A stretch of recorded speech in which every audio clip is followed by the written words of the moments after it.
Hello, everybody. Welcome to After the Credits number 94.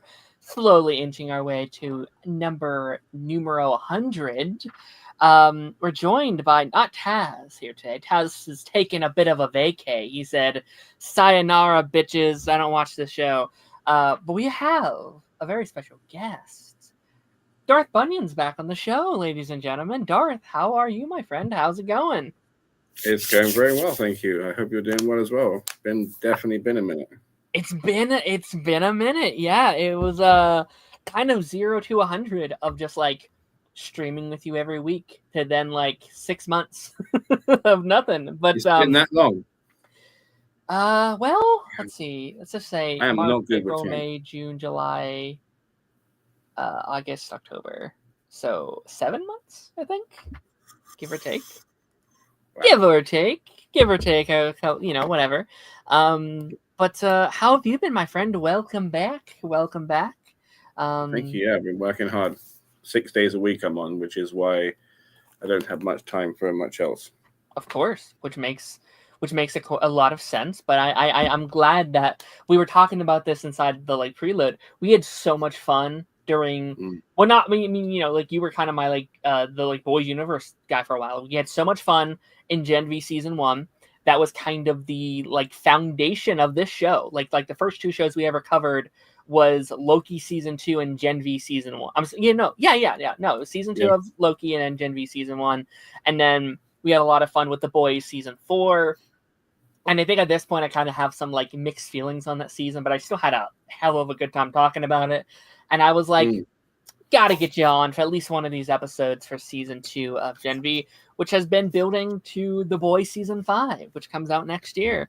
So obviously it's great to have you on. It's great to have you back. What you been up to, man? Like what have you been watching over these last couple months? Like, is there anything that like you would like to tell the audience, since you haven't been here as much, of just like have you been watching a lot of these newer shows that we've been covering, or is it like what's your TV schedule been looking like, out of curiosity? It's bad. I say it's bad. It's not up to date, really, right? Fair enough. I've watched all of Naruto. From start to finish on the original one. I'm about to start shipping them, but okay.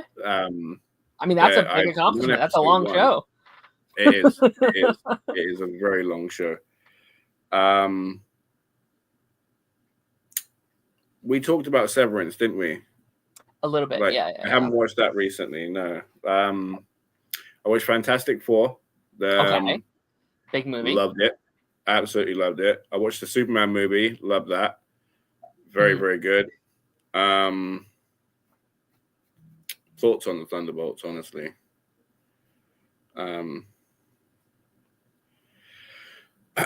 Let's just say I was anticipating it to feel more strongly about it as a movie, but it didn't hit as hard as I would have liked. Really? Yeah. See, I'm kind of the opposite of you then, because I love Thunderbolts. It's one of my new favorite Marvel movies.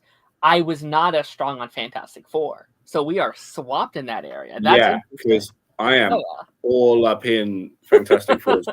Right, I swear to God, I love it. It's such a funny movie.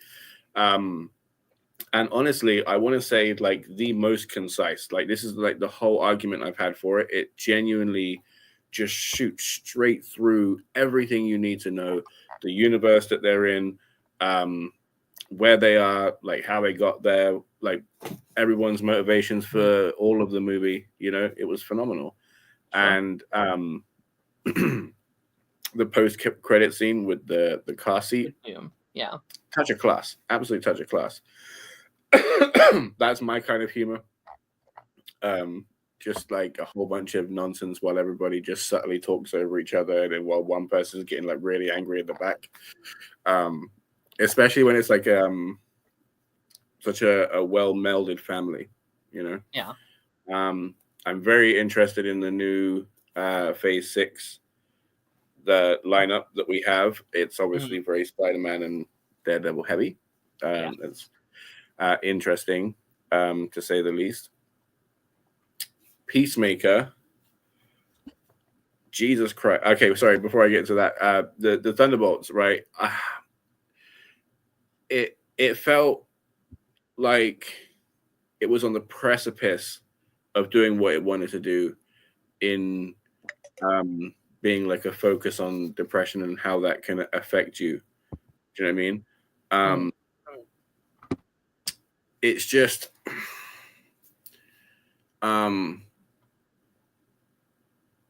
there wasn't enough build-up of gravity for the weight that was asked at the end. Okay, fair enough. Because we're in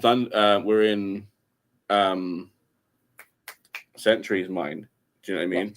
Like if it was a darkness of Yelena, right, and it was like a deep brooding place, and then that's where Sentry and Void were kind of working like in a kind of projection to kind of say, look, I'm taking your darkness and I'm controlling it, and this and this. Do you know what I mean? That would have been kind of interesting because it's Yelena's darkness that we're focused on for the start of the story. He's just plotted in with small key bits of dialogue as to like, he's a little bit of a narcissist and he like really takes compliments well. Like that's set up in his Scientologist's kind of psych evaluation at the start, and then that's how they get to him at the end, or Val gets to him. Do you know what I mean? So like there's tiny breadcrumbs for him, but we haven't been on his journey or experienced any of the darkness. We've been just chucked in his mind and go, oh look, it's sad, you know.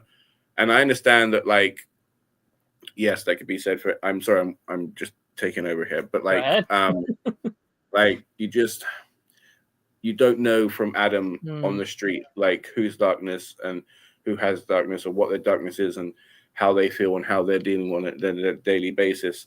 So while you know somebody's journey, somebody else's you don't know, but it'll be just as impactful, right? I get that, but don't sidetrack me when I've spent so much time with this character and I want to see, like, yeah, I don't know.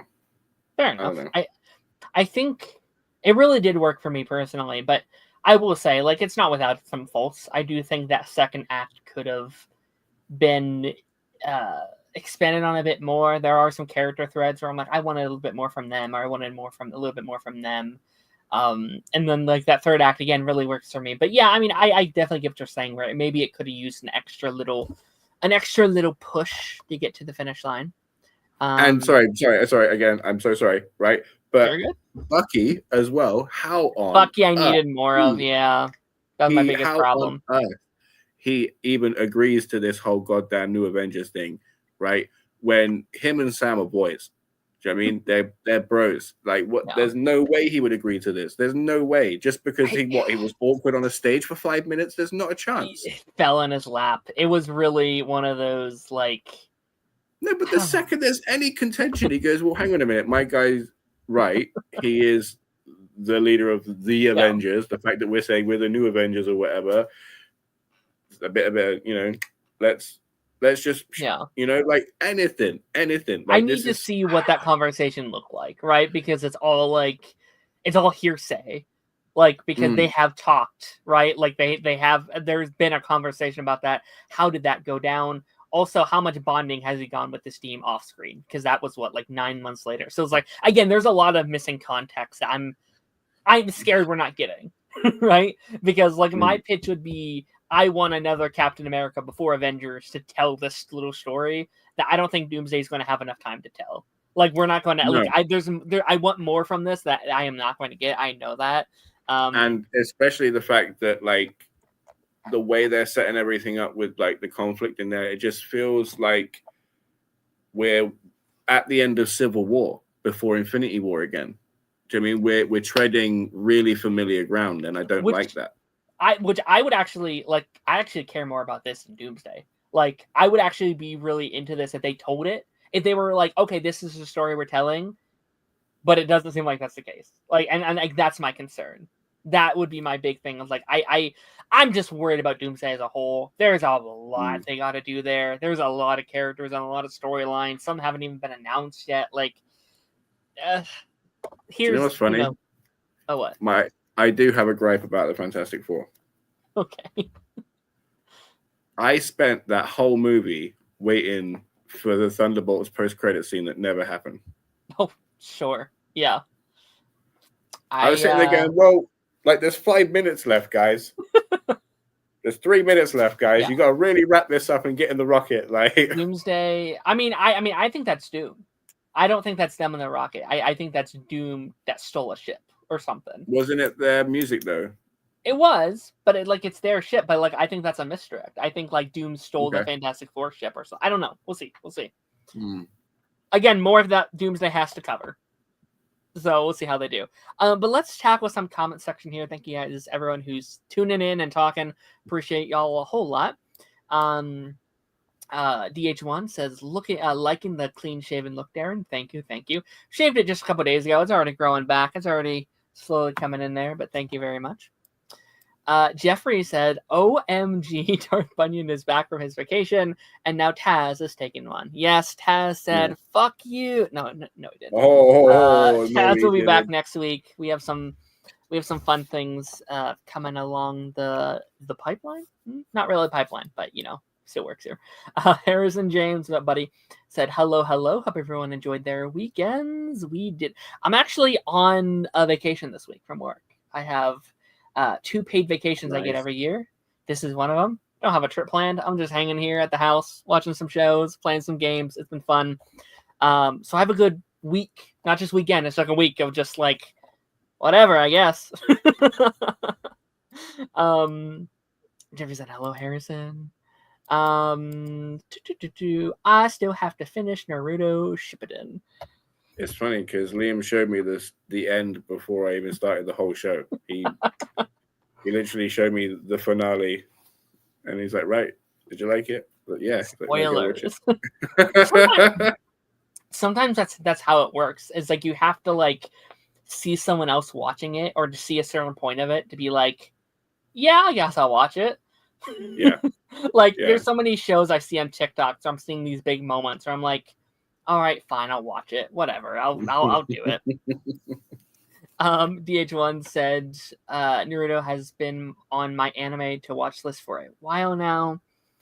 I've heard about it for years. I haven't. I'm still not a big anime guy though, so that's probably why.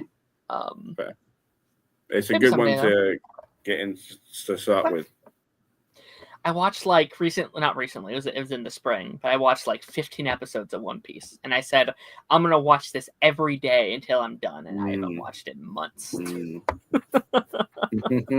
People laugh when I say I've seen 15 episodes. They're like, "Oh boy, you haven't even picked up the spoon. You haven't even begun to scratch the surface on what that is." I was like, "Yeah, that's fair. That's fair."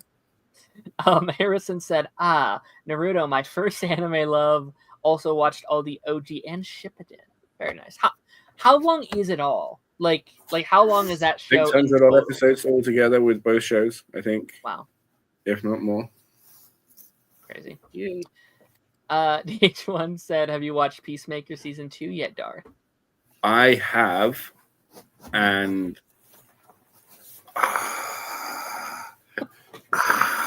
right. So, oh my God, such a good show. They do not miss. It was phenomenal. It was really, really good.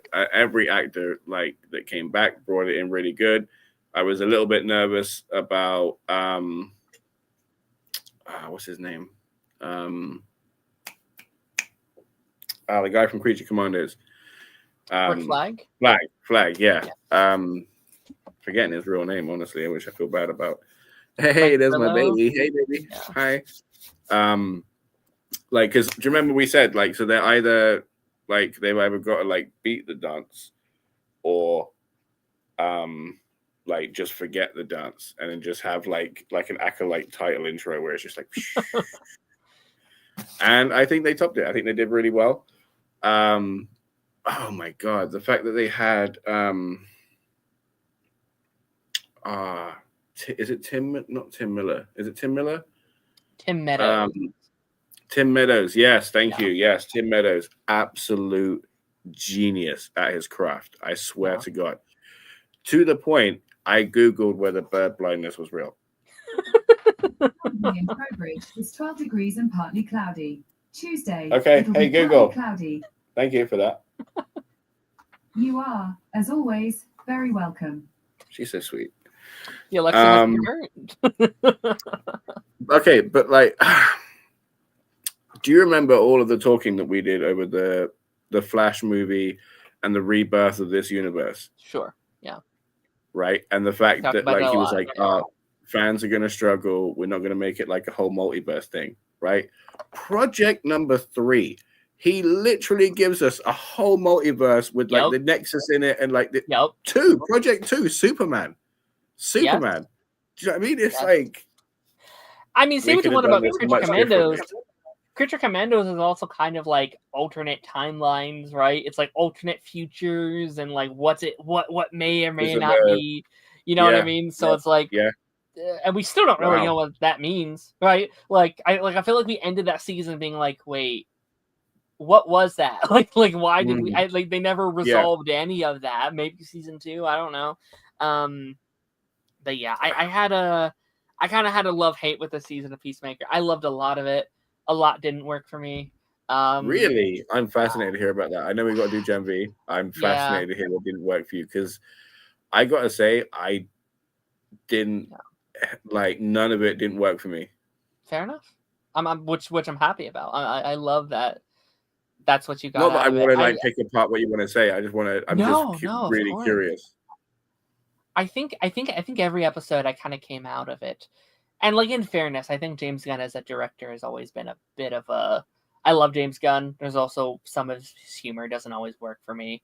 And I think every episode I came out being like, I loved this, and this they just did. And then on the flip side, I'm like, I wasn't a fan of like this line or like this piece of dialogue or this piece of comedy didn't work well for me. The Earth X stuff came and went really fast to me.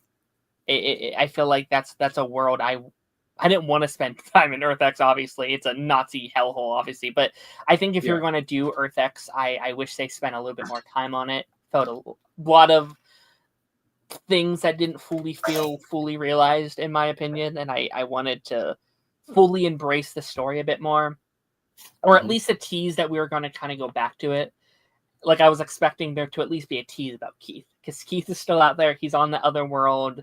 And that's left open. And there's a lot of open plot lines that they're kind of teasing. And I'm like, okay, I would feel a little bit better if there was supposed to be a season 3. But James Gunn said, I'm not sure if I'm going to be doing a season 3. And I'm like, there's a lot still there, my friends. And I'm not a huge fan of the like, oh, we're going to resolve this on a different show. Like the MCU does that a lot. I'm not a huge fan of that, especially when James Gunn has said like, it's not going to be the MCU. You're not going to have to watch this to watch this. It's like, don't you though? Like, it kind of feels like you do, especially with teasing that this is going to lead into like Green Lanterns and Creature Commandos and Man of Tomorrow. It's like, I love the MCU, and I'm not like, if that's what you're doing, fair enough, do it, have fun with it, but don't say you're not going to do that and pretend to be better if you're just like, we're doing it. It's like, all right, man. I don't know.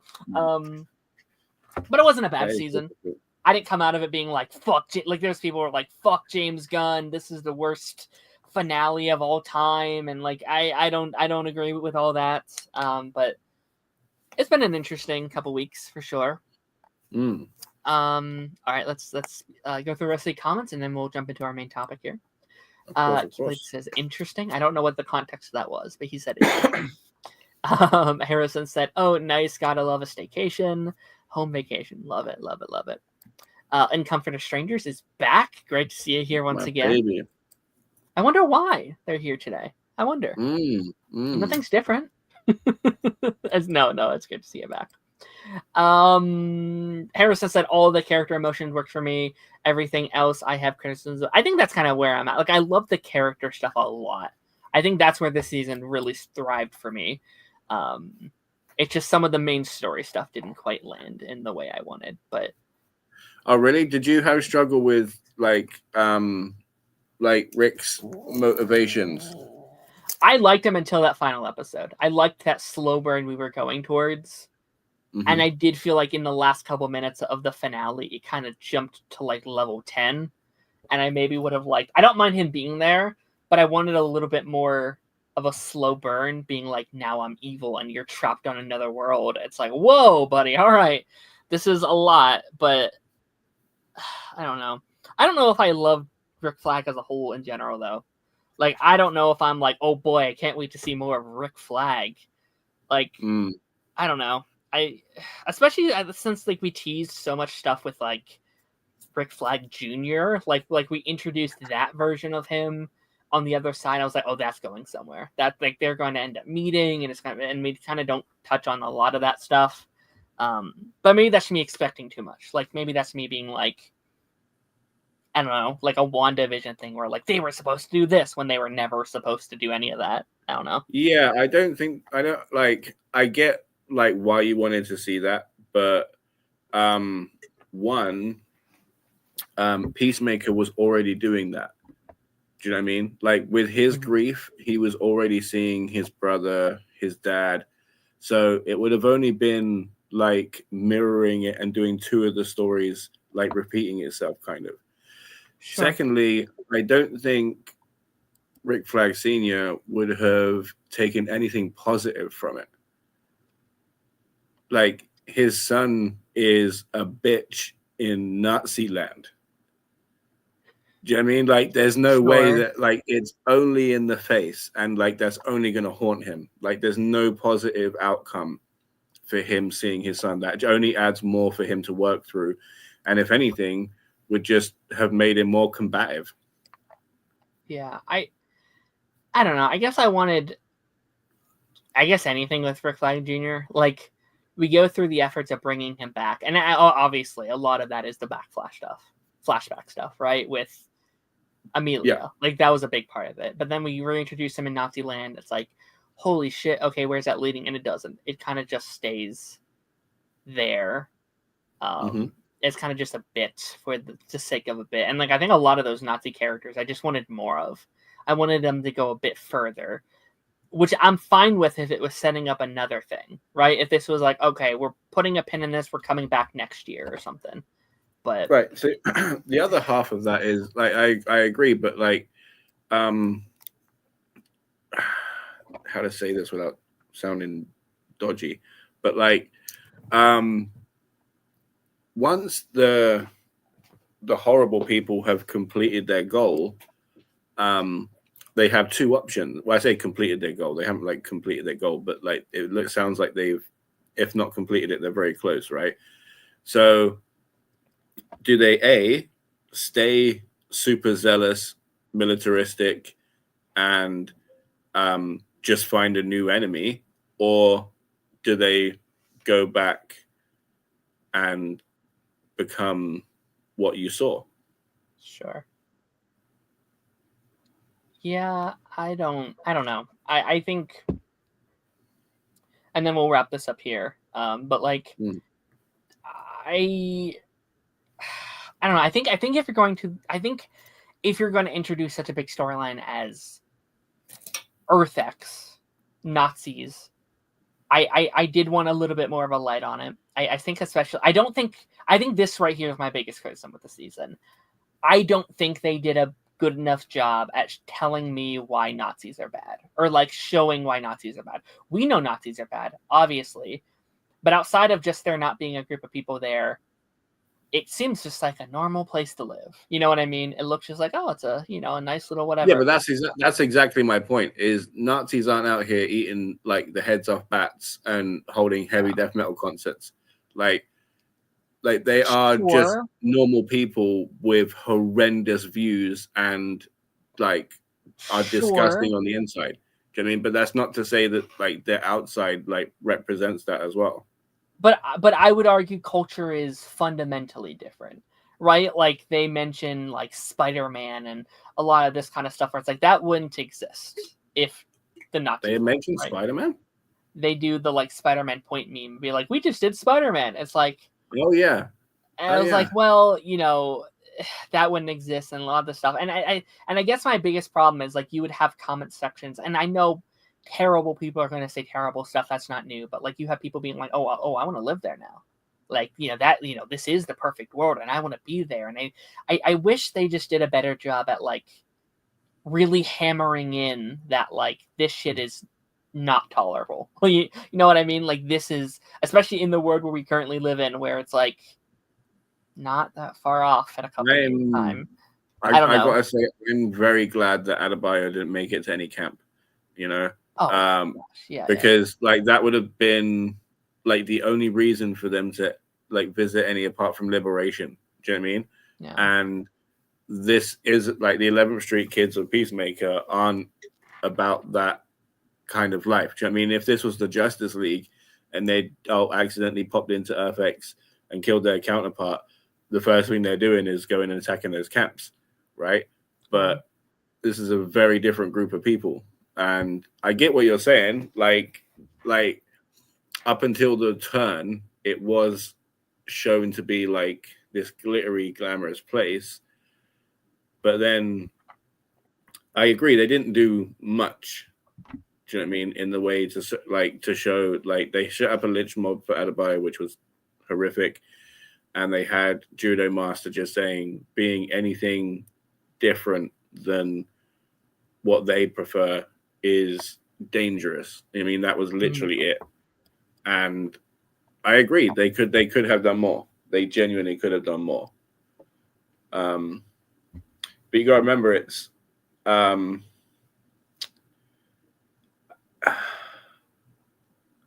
they won the war, but it's still America. So, like, the lifestyle that you saw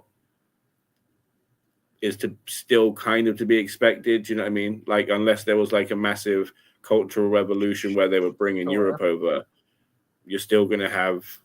There are some America. some similarities that would be had. I don't know. I just wanted a bit more personally, but like I get what you're saying. Like I again, I don't think the season was bad. Like I don't think this was a oh my god, what the hell have they? You know what I mean? I just think there's like. I think it's like a solid season that needed a little bit of a push for me personally. Fair. But I really hope they do a season 3 because they would do it justice. Me too. I know like what people have said. It's like, oh, they're going to do a Checkmate show instead, but like I think that's kind of dumb just on like a marketing level. You know what I mean? It's just in terms of like, well, like I think Peacemaker kind of has this now IP to it a little bit, where like it's kind of a not a super recognizable name, but it's it has 2 seasons. I feel like its viewerships are solid.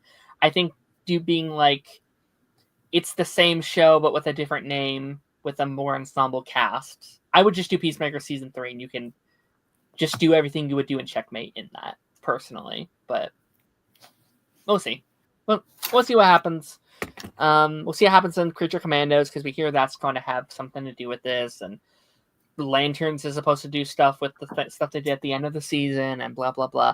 All right, but with that being said, we are going to be moving on to our main topic here today, which is Gen V. Now we are going to be talking about Gen V season 2, episode 7, titled Hell Week. If you guys have not seen the newest episode of Gen V and do not want to be spoiled on the episode, head out of here. We are going to be talking spoilers on this episode and the rest of the season. Darth, how's your journey been with this season? Because this is your first time joining us for season 2. We said at the start, we loved season 1.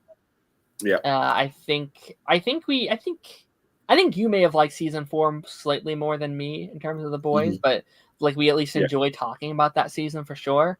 So what's your kind of vibe in this season? I love it, honestly. Once again, I don't feel like these guys are missing a step with what they set up. I think they're doing a phenomenal job.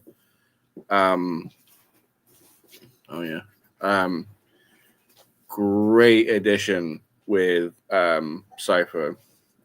Blanking on his name, but the guy from Midnight Mass, wicked actor. We're going to be getting into some shit, but I cannot believe it this week. Of all of the things that I was thinking, the reveal that we got wasn't what I was expecting. Let's just say that. Let's just say that, because and I called some stuff this season as well. And last year we were talking about the better application of powers from soups in society, you know. And I think that this season is kind of focusing on that a little bit in a very roundabout way, a very once again Nazi way. Yeah. Oh, Nazis. Oh, Nazis. Yeah. Yeah, I think so. Okay, so you didn't see this week's twist coming with Cypher. This was not on your bingo card, or yes, it was. What? That he was going to pull a Mandarin? That like it's been him the whole time, basically. Yeah. Yeah, there's no way anybody thought of a Mandarin situation, right? I gave Gen V way more credit than them pulling a Mandarin. I cannot believe it. Like, he might as well have just said his name was Trevor Flannery at this point. Like, the way he was rolling around on the floor like a donut. Yeah, no. Like, it explains the lack of Gen V, the lack of Compound V in his blood. Yeah. That makes sense. It does nothing but raise a tremendous amount more. I have so many questions for this, but no, I didn't see it coming. Did you see it coming? Oh, we said this like week 2 that like he was a meat puppet, that he's just been like there's only been one person this whole time, and he's been this like empty vessel that he's been controlling. No way. I was there like. Which is good, which is very good. Like, and I don't think you're alone in that. But it was a pretty popular theory, or we thought there would be like some connection to some way. I don't know, but like, I mean, do you like that twist at all? Like, is that a twist that you're a fan of? Like the fact that it recontextualizes like a whole bunch of scenes, like with the sage sex, and then like him whipping himself, and like it's just. Yeah, it's crazy, right? But then to incorporate, like to go to the lengths of incorporating this, robbing this person of their life and creating a whole other identity. Do you know what I mean? For a long time too. Yeah, a long time, decades, right? Like, yeah, because he mentioned Blockbuster. I was like, oh boy, it's been a while, my friend. Yeah. Like, my point is like there are other people like that have whole identities that he could have just taken. Do you know what I mean? Like, there was easier work than what he did, you know, in my opinion. That being said, I didn't like the sniveling on the ground. Like, that bit was a bit much for me, but like the rest of it, I was genuinely surprised, and I really liked it. It just shows really how powerful Godolkin is, because he was controlling Cypher or whoever at distance, and then at whim, on a whim, just choosing whoever else to pop into at the same time. Which makes me wonder how many other people could or are under his control. I've had the theory for weeks now that Greg is Cypher, or like Greg is just one of his puppets. Because I don't know, this like he's too nice. He's too nice. He's too one note. He's just like the perfect boyfriend that just the new perfect hot boyfriend that just comes in. I'm like, I don't like. He's one of those things where, like, if it happens, I'm like, I literally don't care about this character. You know what I mean? And it feels like, well, why develop this character if he's just going to be the heel turn of the season? I'm not expecting a heel turn. You know, I feel like he's only been there for Emma and Sam to have something to work with, right? Because after the initial conversation at the party where she like tears into him and he goes off to get pushed, and the scene in Stan Edgar's bunker, like there's not really much room because she's clearly laid some very strong boundaries. Do you know what I mean? Yeah. And if he respects her as a person, he has to respect the boundaries, which means they are only friends, and that's the way it's going to be for the longest time. Sam is not okay with that, and if what was his name? Bert? What was his name? The other guy, Greg. Greg. Yeah, it's Greg. Right. If he wasn't there, what Sam would be doing would be infinitely creepier, right? Because it would just be predatory. It'd be him following a girl around who said no the whole season. Yeah. Yeah, I think. Yeah, Sam's been interesting as well. Like Sam, I don't personally love either of them with Emma right now. Like I think Emma's a lot more of an interesting character when she's not directly in the line of a love interest. Like the first 3 or 4 episodes of the season, I was really digging what they were giving her. I was like, oh my god, okay, she's just a really strong character on her own. She's like building this little like resistance, and then in this back half, they've kind of like fully heel turned back into like, not that she was bad in season 1 at all. I thought she was really good, but back into like the love, even more than they were last season, like with like the love interest stuff. And Emma and Sam, I think, are like all right, these are okay, and if they want to do this Greg thing, whatever. I'm not gonna be mad about it. I guess I just don't care either way about this relationship. And if he is a proper character, if he is a real character, I need them to do stuff with him soon. You know what I mean? Like if he's just if he is just a regular guy, then they need to do work with him, because right now I don't give a shit. I don't think she does either. Do you know what I mean? Which is the point. Like they just needed they just needed a resolution for where they left it. Do you know what I mean? But they needed a bridge for the conflict. Otherwise it would have just been shouting over a chasm. You know what I mean? Sure. Like, is the idea that like she doesn't really like him?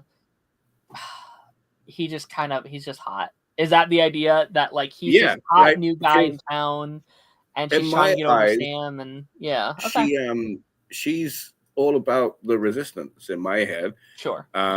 Because the only thing is the Guardians, or whatever you want to call them, as the group that they are. Yeah.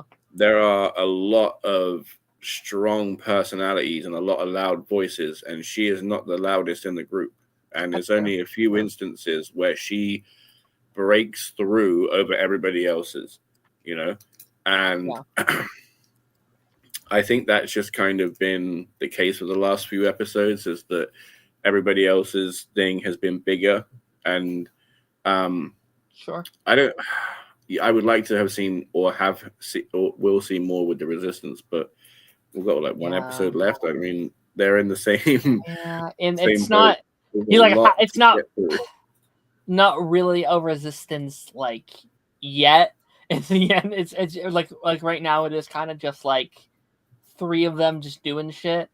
Which again, I'm excited to see. Like, do those 2 characters kind of just join the Guardians? Like you said, it's not an official team, but like that's what that's what the media calls them. And then we also have like Stan Edgar's granddaughter kind of in the picture now as well. Like she's not there with us right now, but she's in the picture. So like I am wondering if we end the season like maybe officially starting a team, because they were never a real team. This is just what the like media has called them. Right, it's like this team that the uprose against Homelander and the like government, right? But like I do wonder if like, because again like this final episode is going to be the last piece of media we get for the boys before the final season of the main show. So I am wondering if we like end this season being like, okay, we are an official team and we're standing up against what's happening in the world. Maybe connecting it all the way back to Starlight at the beginning of the episode, and whatever they got going on or whatever. I don't know. Be interesting. I do question her involvement, and I wonder. I did write a note down for her actually, because I wonder, because all she said is it could be Homelander's nuke, it could be a weapon, but we saw how manipulative she was. Do you know what I mean? Like Marie said no, so she's like, "Oh, you're a hero. You kind of have to do this now because I said something so nice that if you don't do it, you're not what I say you are, and you're a piece of shit." Right? Yeah. Very manipulative. Starlight? Yeah. Okay. Yeah. Right. Yeah. So, my question is did she say everything she knows? You know what I mean? Because I don't think so. Yeah. they are a very, very good investigative team. I think Starlight knew. I don't know if she knew everything, but I do think she knew something about Odessa. I question whether it's to do with the weapon that she was talking of, or if she knew that there was some kind of depending on her level of knowledge,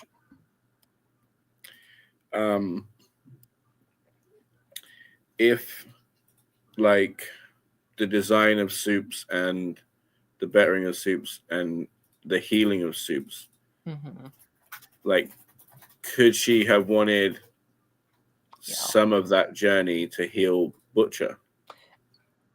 That's what we mentioned this. I don't know if it was last week or if it was the week before, but like we talked about that very thing where like, oh, now that we know she can heal people, that's 100% how we fix Butcher. Because we are not doing the like Venom Butcher for a whole season next season. No. Like that'd be terrible. Because I did not really like Butcher last season. I think he was one of my weakest links personally.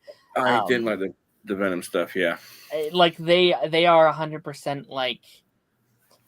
Yeah, I think I pitched it like 2 weeks ago where it's like, okay, she does the thing and she does something to him and it like leaves his ear or something, and like the goo leaves the body, and then maybe that goes off somewhere or something, because like they've teased that maybe Jeffrey D. Morgan will get his own like The Boys show or something, which doesn't really make much sense to me, but maybe when exiting the body it keeps the image that Butcher has of him. I don't know how that works, but either way, I would bet money right now that this is how we fix Butcher next season, is Marie and doing all that jazz. Okay. Because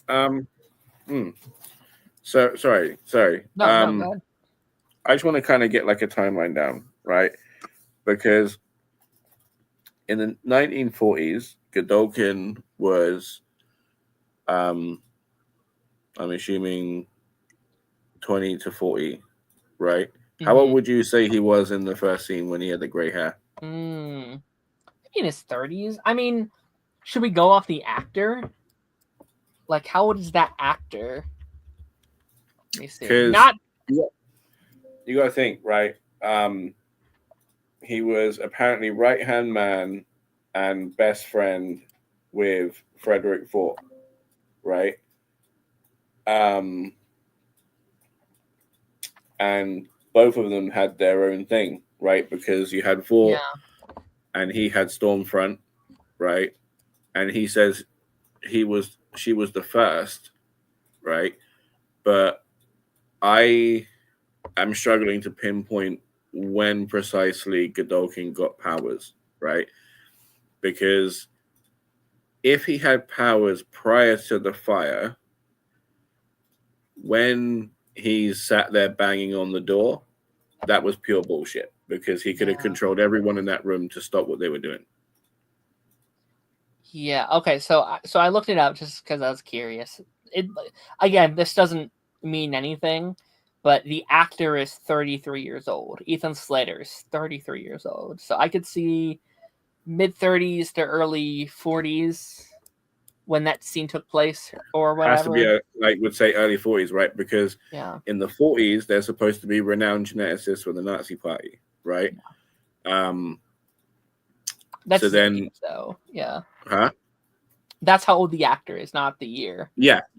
So what I'm saying, it has to be 20s, right? So like in the 40s. So we're by 65. So 67. He has the fire, right? So say he's around 40 then, right? 40s, 45 latest. In 65, he made the university with Vought for the purpose of Odessa, which is what he was working on when the fire happened, right? Mm-hmm. But again, my whole thing is like, when did he get his powers? Because he didn't look in any way powerful prior to the fire. Right. Yeah. And no, again, yeah, yeah. It again, that whole, if he does have, if it is said that he had his powers before the fire, like, I can't get over how performative that bit on the door was. Right. Which, like, then led him to be in the situation he is in now. It's crazy. That can't be the case. So one would assume potentially he got his powers after. Right. If he got his powers after, or even before or after, the question is, were his powers designed, right? Because if he got his powers after, by golly, they are perfect for his situation, right? Because if his power was just turning into the Human Torch, he would be screwed.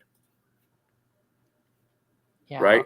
The fact that he can control everybody and then carry on his business as a doctor, kind of ideal. I need a lot of backstory next week. I need a lot of lore dumping because, like, which would actually make sense, because this in many ways felt like a finale. It felt like everything the Leeson's been building to, the way the way it even ends. I was like, if that was the final episode, I'd get it. Right? I think it sets up things very well. I need, like, from the promos, it's like, okay, they're all fine. They're all together facing him off again. So, like, I need to see. I want to know more about Cypher. How long has he been doing this exactly? Because, like, that was, like, the big question we were asking over these last couple weeks. We were theorizing this puppet thing for a while, but our thing was like, okay, is there a real man inside there? Like, is he brain dead, or is there a living soul banging trying to get out? And we now know it's a soul trying banging to get out. Who was this guy? Right? Did you just find him off the street? Were you just like, oh, he'll do? Took his identity, wiped it all clean, and say, this is mine now? Or was it planned? Was it, because, like, we had even said, like, okay, maybe it's his grandson, or, like, great, or something. Like, maybe it's his actual relative or something, or, like, they volunteered. Again, we now know that's not the case, obviously. But, like, I guess it could be, but unlikely, very unlikely with what he was saying. But again, like, a lot of that stuff I need unveiled. I want to learn more about the history of Vought next week and his involvement and what he's actually doing. And, like, I do love his, like, motivations at the end too, of just being like, or not just last week, but, like, the whole season being like, I am trimming the herd. I am, like, I have built this industry, and now it's a joke of all these stupid, low-level superheroes. Almost this, like quality over quantities thing, where it's like, okay, we are the best of humanity, but let's get rid of the people who are not the best. You know what I mean? Which I think is real Nazi shit. Very, very, no, for sure. And I think it is very interesting, because up until this point, it's been like this, like, us versus them. It's been like soups versus non-soups. And now we're kind of splitting it down the middle of being like, oh, you thought you were safe? You thought that you, just because you're a soup, that you're better than everyone? Guess what? Now you are also targeted for who you are. Which, to be fair, like, that's all that we've had in The Boys. Like, that's like just them getting the Vought fresher course. I mean, because that's everything that they're going to be, like, dealing with the second they get into the tower. Yeah. And, like, the whole, like, again, like, the whole season has been, like, them literally teaching them, you are gods. You are better than them. You are nothing like those humans. And now it's like, haha, you sucker. you thought, really? You thought you were going to be among the likes of Homelander and Starlight and, Ryan and, but again, that's going to be, like, fascinating going into next season. Like, is he beat next week, or is this a villain that we continue to carry? Because I hope we. You think there will be a season 3? I don't know. I could see it going either way. The thing is they want to like do in one. my head, because they're setting up The Boys Mexico. Yes. Like by the end of season 5 of The Boys. Yes. Or was it 5? Or yeah, it's 5, isn't it? Yeah. Like Vort's gonna be like dismantled. It's gonna be publicly shamed. Homeland is gonna be dead. The Boys will be dead. Yeah. Like the whole landscape is gonna be different to the point where it's gonna be like X-Men. Do you know what I mean? Yes. That they're gonna be hiding who's super, and then Vort's gonna move to Mexico. You know. So like turning Gen V into X-Men would be very interesting, but I don't think like I need one given the guy's track record with his projects, he's not the kind of guy that like hangs around to show you the aftermath of everything. He said that they want to do a season 3. It just depends on ratings. They have said that there is an idea for season 3. I think they're fine. Like all the ratings less 2 in UK. They're fine. What's that? Gen V is top 2 is second in the UK. It's number 1 here. Like I think they're fine. It's been lower than most seasons. Like it was a pretty big drop apparently from season 1. I think that's because they didn't market it. There wasn't many promos for it. They just like it's here, whatever. But I think there'll be a season 3. I think I could see that being their last season. Again, I'm curious because I do think this cast is in The Voice season 5. I think they have a bigger role in that season. Like I think they're just there as part of the cast. How do you feel about that? Because when Kate and Sam were in The Boys, like it was cool. It was kind of like, oh look who it is. But it did also feel like the kids at the adult table. Yeah.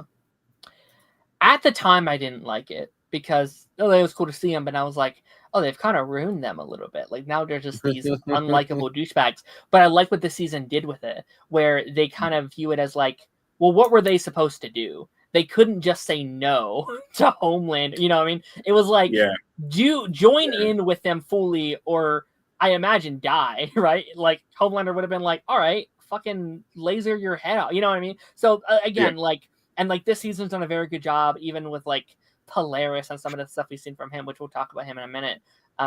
But like him being like, the VOT, the VOT system doesn't really give you an option to say no. Like once you're in it, and there's not, you just kind of get within that.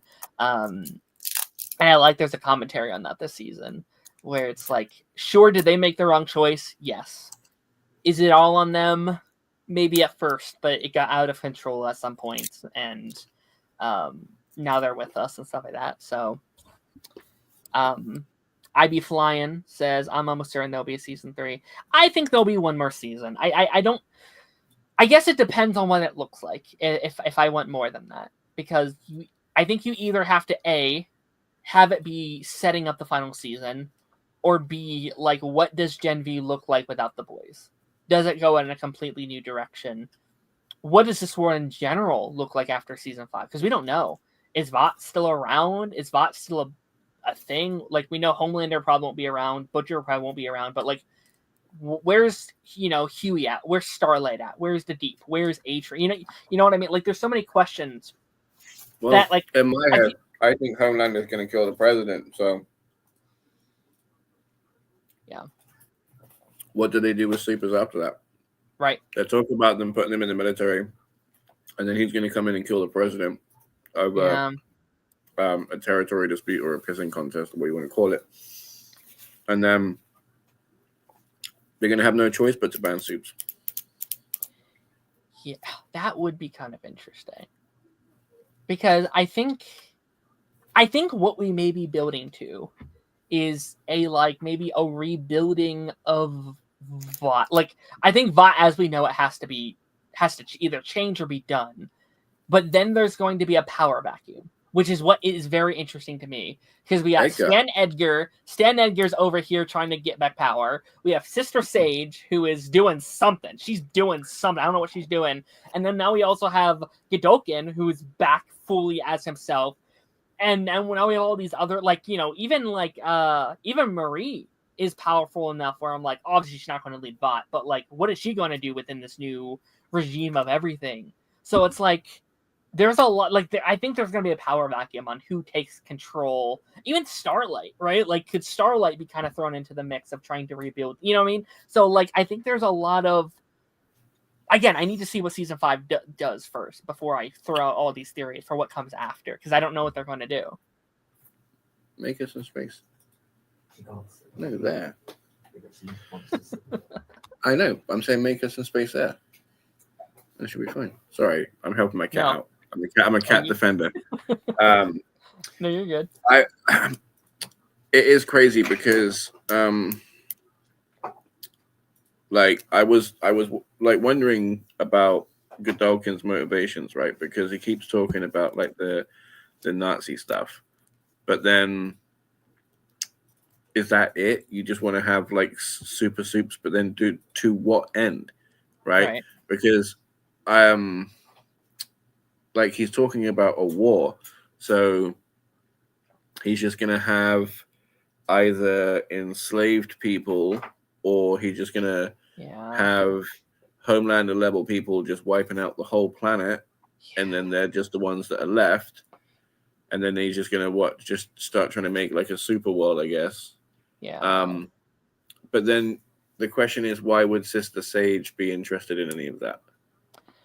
I think she has to be under her like own allegiances, right? I think she is like she plays everyone, man. Like she's been playing Homelander, she's playing Godolkin. I think in some way she's even maybe playing the boys. Like she's kind of bouncing her allegiances between the two.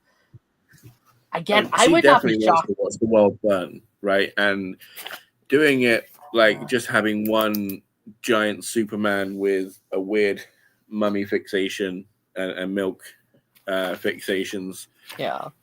Just lasering everything. I think will be boring to her.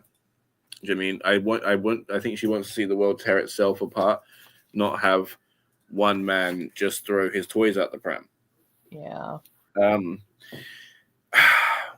But then just having like a set of Olympians, like the Olympic Greek gods or whatever, just having a set of them just raise the earth, is not that far different. So again, her motivations are very, very confusing. And then to play everybody to such like a Cold War standstill.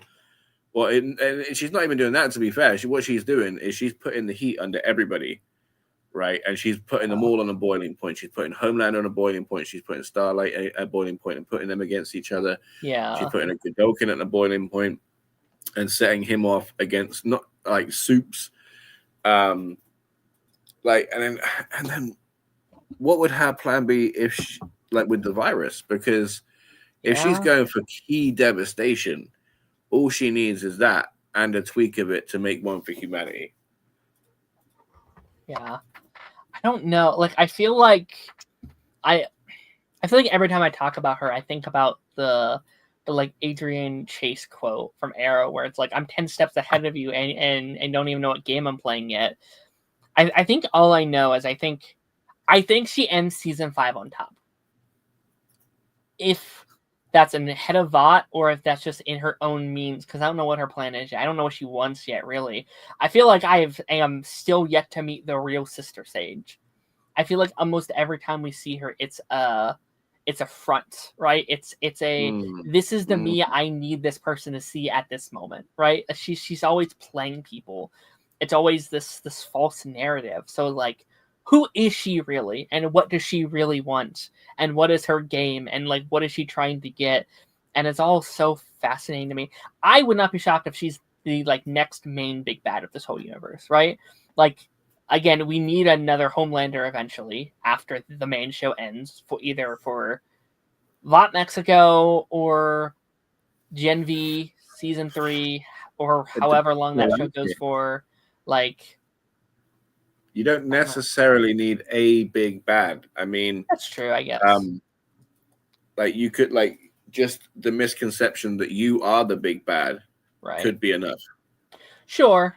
Yeah, I guess there doesn't need to be like, I guess each show could kind of just do its own thing, and again, it just depends on what, like, it's tough because I don't know what like The Boys Mexico is yet, right? Like I don't know anything they're doing with that. It could be connected to all this. It could be not. It could be its own thing altogether. Again, I don't know what Gen V's doing. Obviously, we have the prequel still coming as well, but that's going to be its own thing, right? That's not going to. Wait, what, a prequel to The Boys? The Vought Uprising, I think it's called, with Jensen Ackles and it's with Soldier Boy and Stormfront. Yeah. Those two actors coming back, which that makes sense. Which I'm very excited. I think that's my favorite. That's my most anticipated out of all the shows right now. Really? It's older Jensen Ackles playing his like 20-year-old self. I love Soldier Boy. I love Soldier Boy. Yeah. I mean, he doesn't really age, right? Like that's the idea, that he stays the same age. But he looks the same age. 50. Yeah. Yeah, but I think he's always kind of supposed to have looked like that. Like if you look at the old footage. But I'm excited. I love Jensen Ackles. I'll watch anything that man does. Let me go through some of these other characters as we kind of head towards the end of this. So while you're doing that, I know, like, I've written a note, like, what gets in your head, but Annabeth is a real shitty person to keep making Marie feel like the bad guy. Right? Because if you're coming in with that revelation now, one, that you're a super as well, so you know shit's not in your control, so you should be putting 2 and 2 together. And 2, you saw death coming and said nothing to nobody.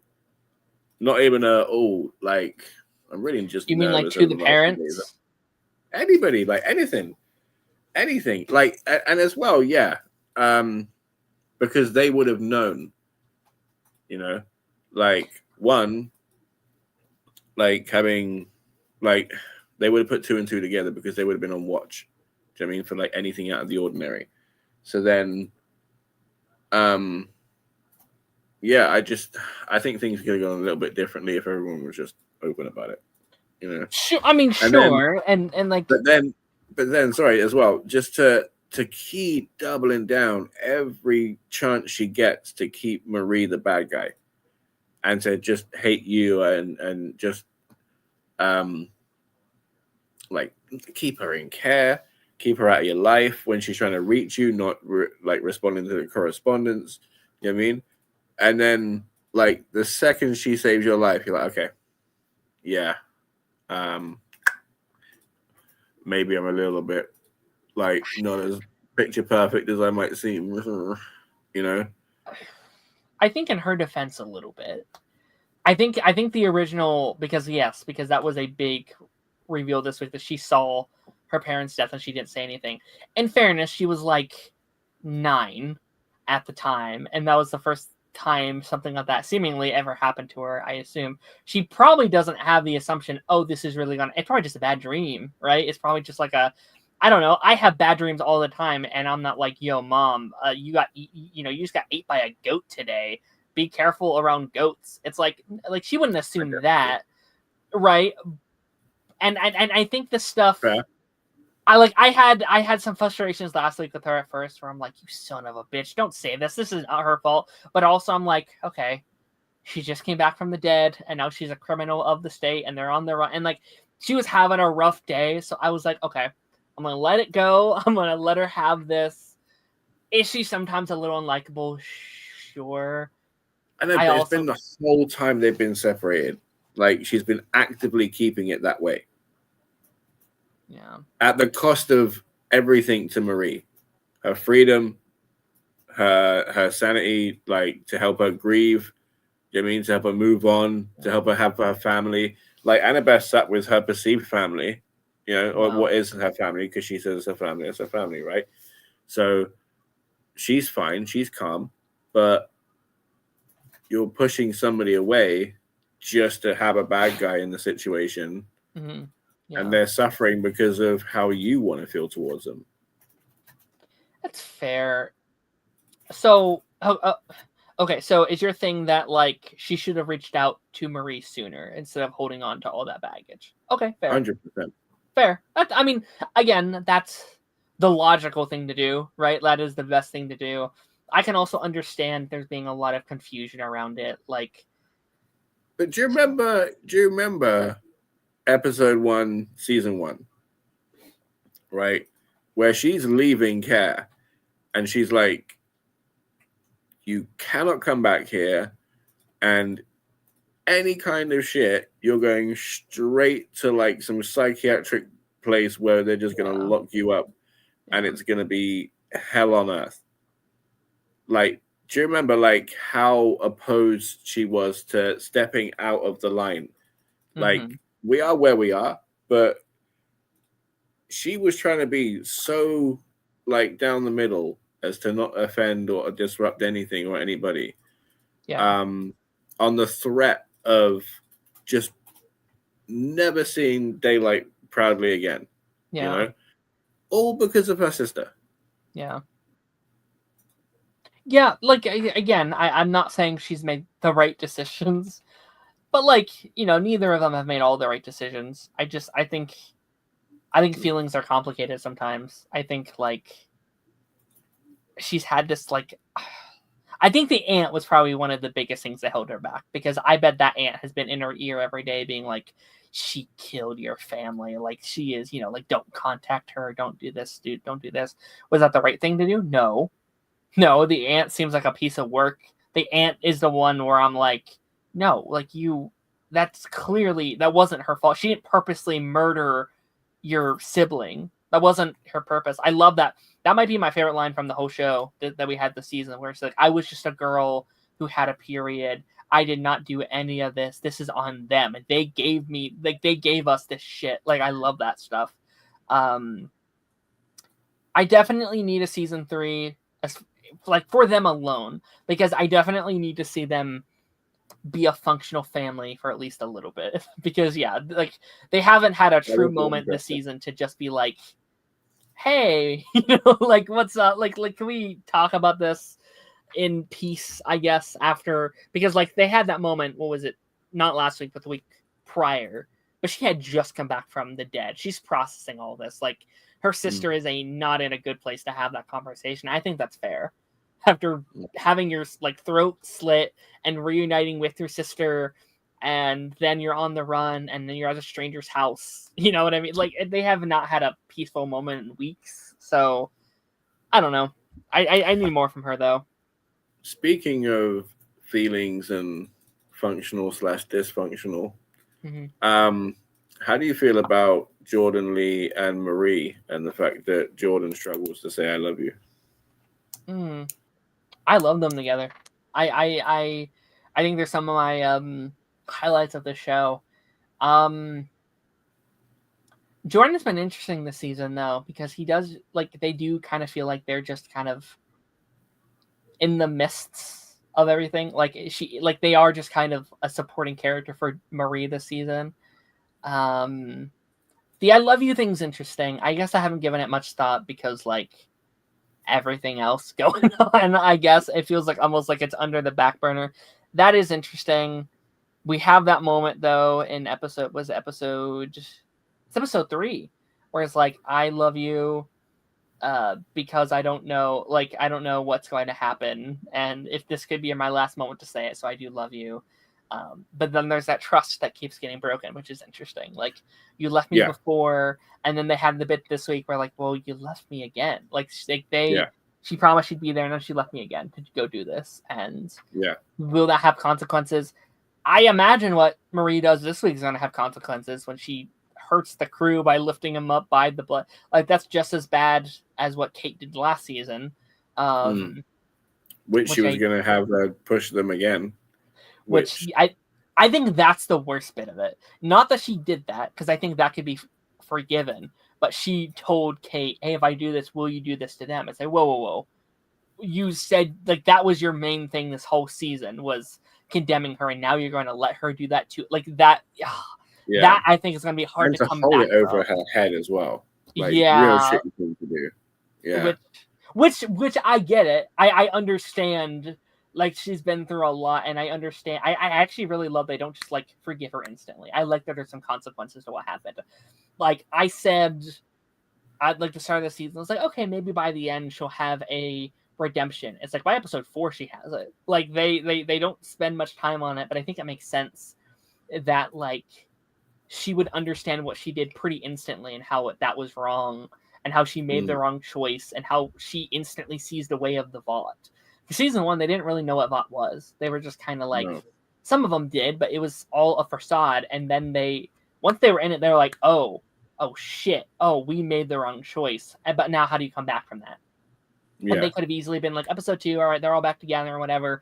I like there's still consequences. All like 7 episodes into the season, there's still not trust, and now there is. Now that Kate does what she did, like she was willing to not get her powers back, to not hurt them again, which I think is all the proof you need for her to be, okay, they are good, they are with us now, which I think is a nice way to do that redemption.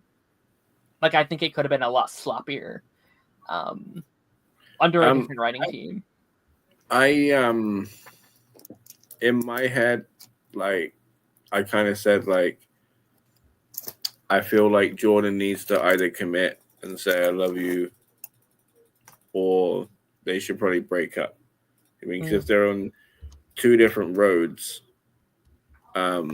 like just being in a relationship and learning to love someone who already loves you is very interesting and challenging, I would imagine. Do you know what I mean? Most people fall in love at the same time. Right. You know, so I not that it's any unfair pressure. It's only natural for Marie to say what she said, and it's very sensible and admirable of Jordan to not just say, "Oh, I love you too." I promise you the heaven and the stars, just because Marie said it first. You know, the fact that they're sticking to how they feel.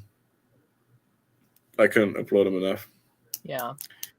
But again, I do feel like they have to, like she has to jump in or not, you know.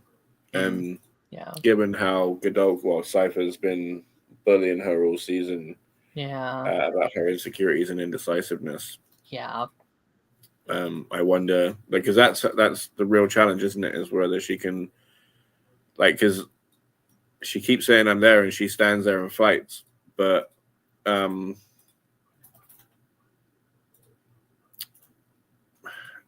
this, I don't know, like she never really, it's Emma or Marie or Claire that's saying, let's do this, let's do that. Do you know what I mean? Like whenever Jordan's doing anything, it's let's save somebody. Let's go after this person. Let's save that person, which is great. But I think it shows that there are leaders in the group, and Jordan is one of them, which is fine.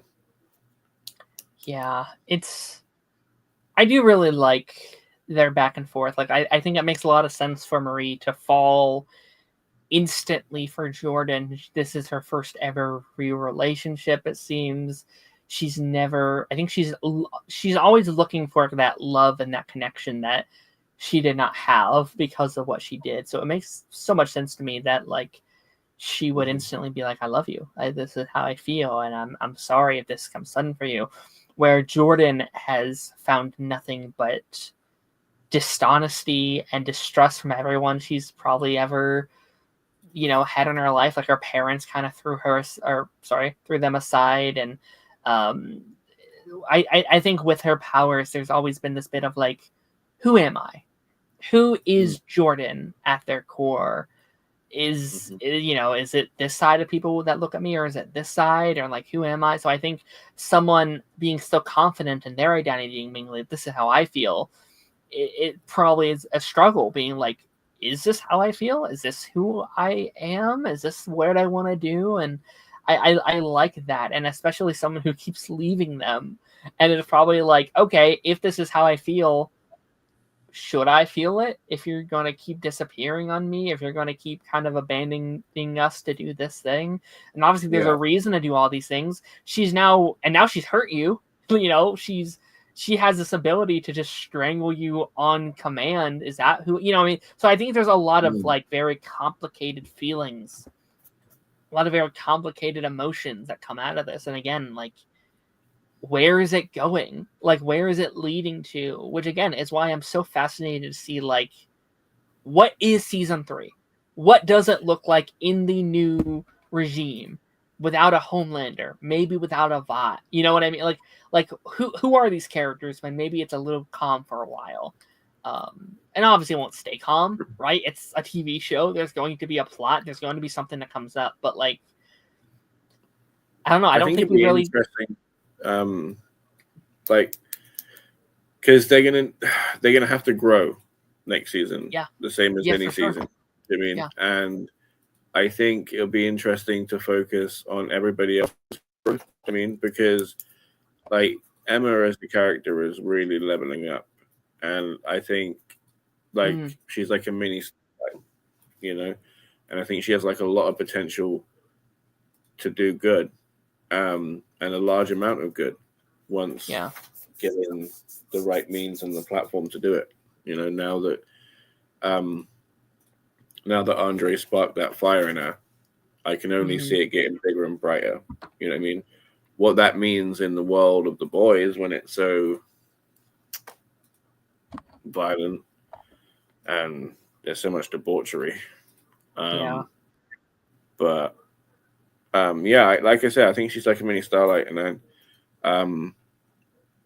I think she could have her own movement, you know, and do really well with it, because she is very much unlike her grim mother, you know, and they're definitely not the same people. So I don't think that they would have. It'll be really interesting to see everybody's like admission to the Vault Tower to see how they.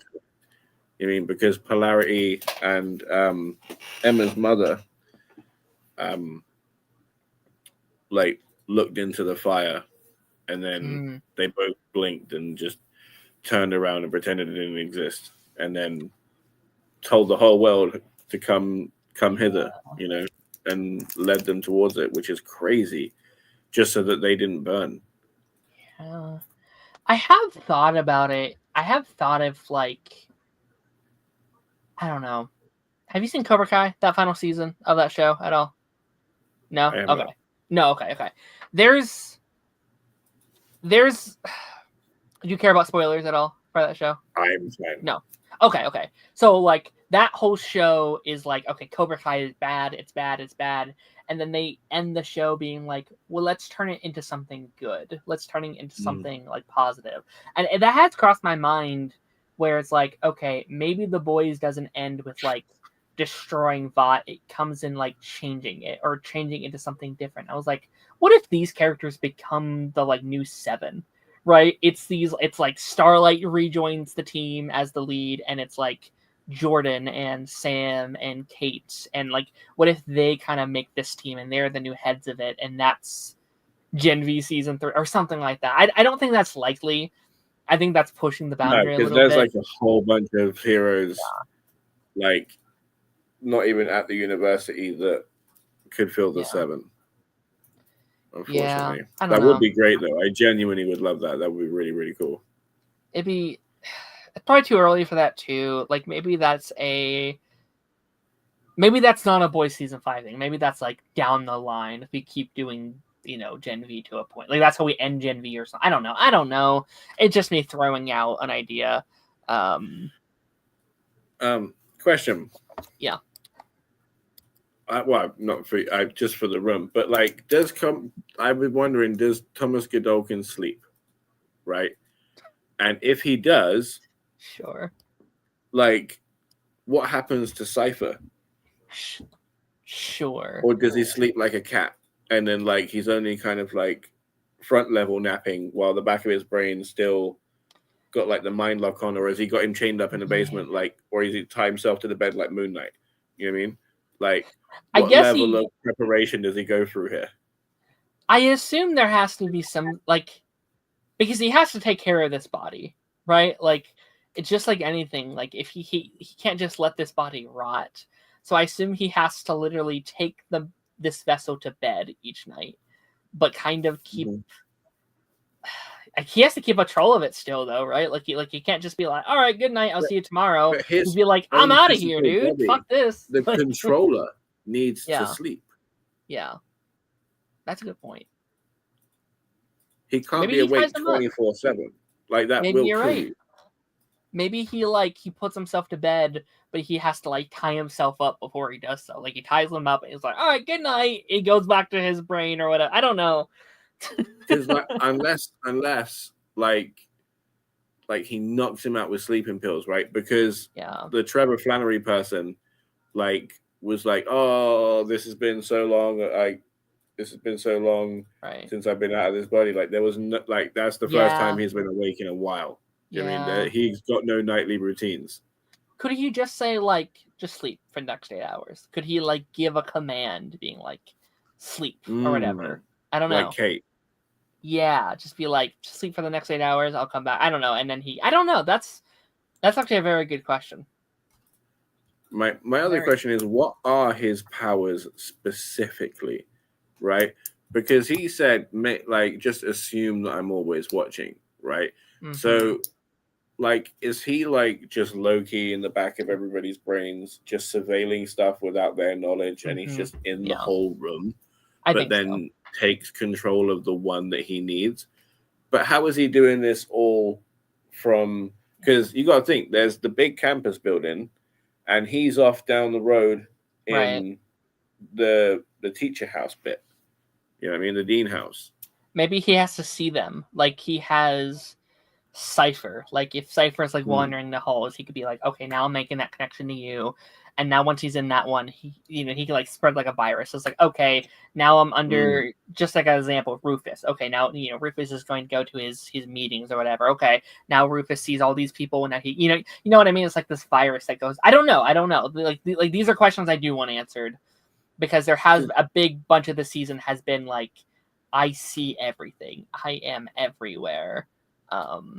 Which again, like, really, I need to know when he got his powers, because again, like, if it's before, he shouldn't be in this mess, and if it's after, like,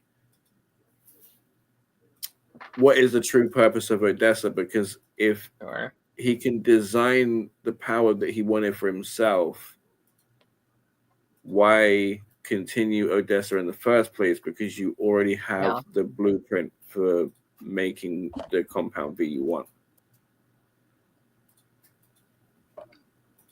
And what's stopping him from being like, all right, Homelander, I'm in your body, jump off a cliff. You know what I mean? Just like jump into the sun. You know what I mean? Like what's stopping him? Like he is so overpowered. I don't know how you necessarily stop him. You know what I mean? Like he should. Yeah. He should. I don't feel like a simple distraction would work. You can't go, hey, look over there, and then he's like, he drops the person he's on. Yeah, no, it's not going to work. Yeah, I don't know. Again, there's a lot of questions, which, again, unless you kill him off next week, like, how do you keep him under control in the boys? Like, how do you tamper him?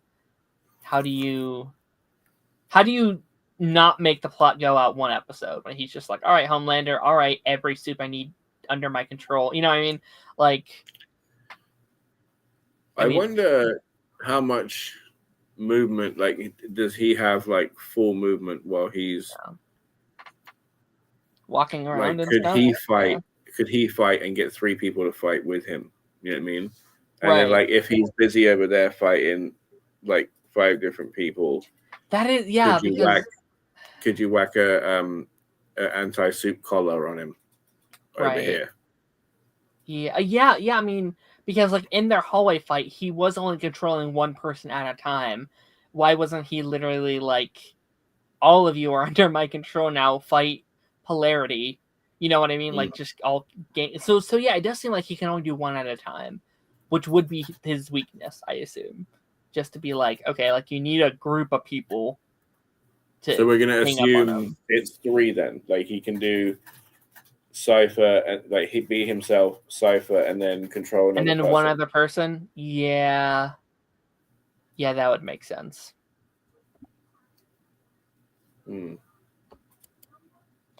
I'd Be Flying says he probably has to enter the mind of his target, so he can only control one at once. That is interesting. Is it like a focus thing where it's like you have to focus on, it's like riding a bike. Like it's easy to ride a bike, but you actually have to focus on doing the pedals to move them forward. So you can't just like, it's not like mind control. It's like taking over a spaceship, and you have to like know the controls, and you have to actually think about what you're doing before you do it. Maybe. And then but he would still have full awareness and autonomy of himself while doing that. Yeah. Which is a lot. Yeah. It is a lot. And potentially doing that with another person. So like it's like when I was on acid and I was in like 3 different planes of existence at once. Like he's literally living 3 existences at that point. Yeah, and like something we theorized a couple of weeks ago where we said we think maybe the reason he's at a school is that the younger the person is, the easier they may be to control because their brains aren't fully developed yet, right? Like it might be easier to control someone that is like thinking about all these things, and their brains aren't fully there yet, and they're thinking about girls and homework and all these things comparatively to like Huey or Butcher or something like that. Like that might be a bit harder because their brains are fully formed, I guess. I don't know.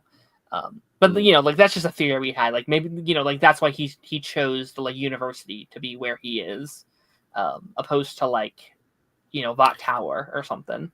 Speaking of the university, right? He created it in 1965, right? Okay. At which point we're assuming he's a 40-year-old man, right? The guy that plays Jack in Supernatural, when he was given the tour, said that Godolkin himself was a part of the Nazi frat, right? Mm-hmm. I think so. Why is a 40-year-old man a part of a frat? And like, did he manage to squeeze that in the 2 years before the fire, or was he just passing himself out, like, sure, like when he's all burnt up and stuff? Like, hey, crowd surf me. Woo.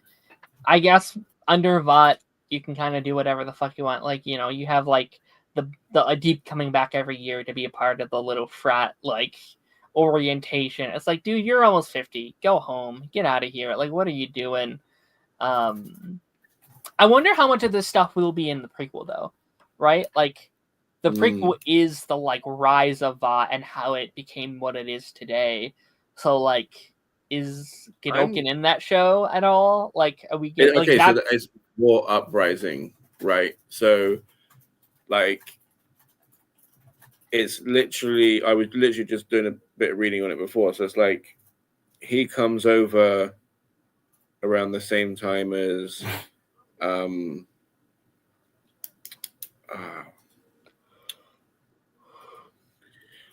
Oppenheimer, right? Mm-hmm. And just goes in a like different direction, and instead of making the atomic bomb, he makes atomic people, Sure. So like the thing is my issue is with like doing a Vought Uprising show is it's gone from boo Nazis to yay Nazis. Do you know what I mean? I don't want to yay Nazis. Sure. No, for sure. I hope that they're still like, because we have Stormfront in this show. Stormfront's the most unlikable character I've seen in TV in a minute. You know what I mean? So I hope. I'll be curious because there is like a whole cast of characters that aren't just Jensen Ackles and Stormfront. Like they announced the cast a couple months ago, and it's a full-fledged cast. So they're going to be showing the origin of Herogasm. They've said it's the first Herogasm. Yeah, or like one of the first ones or whatever. So That's going to be interesting. All right, I think like the last main character I really wanted to mention, Polarity.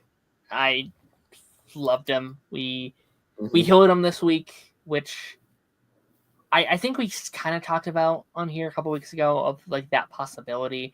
I said that he was either going to get healed by the end of the season or he was going to die.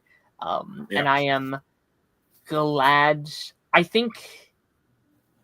do think in the original run he probably was supposed to die. I think that's probably what they were doing. And then what happened with Chance, I think they literally swapped their storylines. I think Polarity was probably going to sacrifice himself this season for the kids or whatever, and Marie would heal Andre. And Andre, yeah.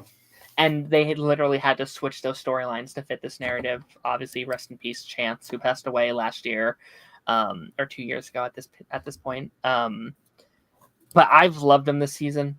I think Polarity has become one of my favorite characters on the show over these last couple weeks. I think he's been fantastic. And there's that beautiful scene where it's like, this is the first time in years I felt okay. Like I felt healthy. And it's like, oh, that hits hard. I thought like his performance in that scene and then his huge fight scene with all the kids and Cypher was awesome. I think he's going to go full Magneto over these next couple years. I'm really excited for him to have that arc. I think that's going to be really, really fun. The issue is, though, is like she fixed the problem, but it's a recurring problem because it's how his powers work. They will just tear his brain apart again. Does he need to go in for like a monthly checkup or something? Which would actually be a really fun way to end like Marie's character. Like, does she end? Actually, I think we talked about this in season 1. This idea of like not every super is just a superpower. You could like do other things. So it was like, does she end not as a superhero but like as a doctor? Does she like set up this like miracle clinic and was like, yeah, come to me if you're dying? Is she gonna become like Jesus Christ, where it's like, I will heal your? Honestly, you literally have to. Do you know what I mean? It's the same way that like if you're Superman, you have to do Superman stuff. Yeah. You can't literally just sit on the sofa and just eat popcorn all day if you're Superman. Like you have to do Superman stuff. And like, what are the extent of her powers? Like she brought someone back from the dead, and like this caused a big conversation where we're like, how long can they be dead for? Can she bring anybody? Like, are we going to be like bringing back zombies? Like I don't think so. There has to be a trade as well, like because she's trading life force. Like she's stealing life force to get an hour of her life every time she does it or something. Oh, that would be kind of interesting. Because she's already like literally she's hurting everybody. Do you know what I mean? Like we don't know. Like every time she's helping somebody, she's costing somebody else. So it's really interesting what the cost will be and whether she herself will be able to fix it. Because even if that is the case, that'll end up in a paradox itself. Because and like, what all can she do? Because like what she did with Cypher, or sorry, Gadokin, she brought she made him young again. Really, can she do that with anybody? Stopped him burning. Yeah. Stopped him being burnt. Really, I don't know if she did like anything with his age. I think that might be more about his powers. Oh, maybe. You think that he just doesn't age then? Like he just looks that age forever? Okay. Yeah. Fair enough. I just assumed that she brought him back to how he looked originally. Or like he brought him back at that age. But I guess that would make more sense that like because of the V, they just look young forever, just like Homelander, just like Soldier Boy, just like Stormfront. So I guess that makes sense. I think it's key, like specific heroes that is. Do you know what I mean? And I think he's one of them. That makes sense. He's a hero, like specific soups, as per the design. Do you know what I mean? Like I'm gonna be really honest with you. I'm still expecting Vought himself to come out of the woodwork and say, "Hey, I'm not dead either. I'm a superhero." Right. Blah, blah, blah. Because how the hell he's going to turn his wife and his best friend into a superhero or a super and not go, let me see what I get. Yeah. You know, or even design his own at this point. Stan. You know? Stan Edgar's Vought or whatever. I'm so curious about that, right? Because he like places the emphasis on Vought being a pharmaceutical company, right?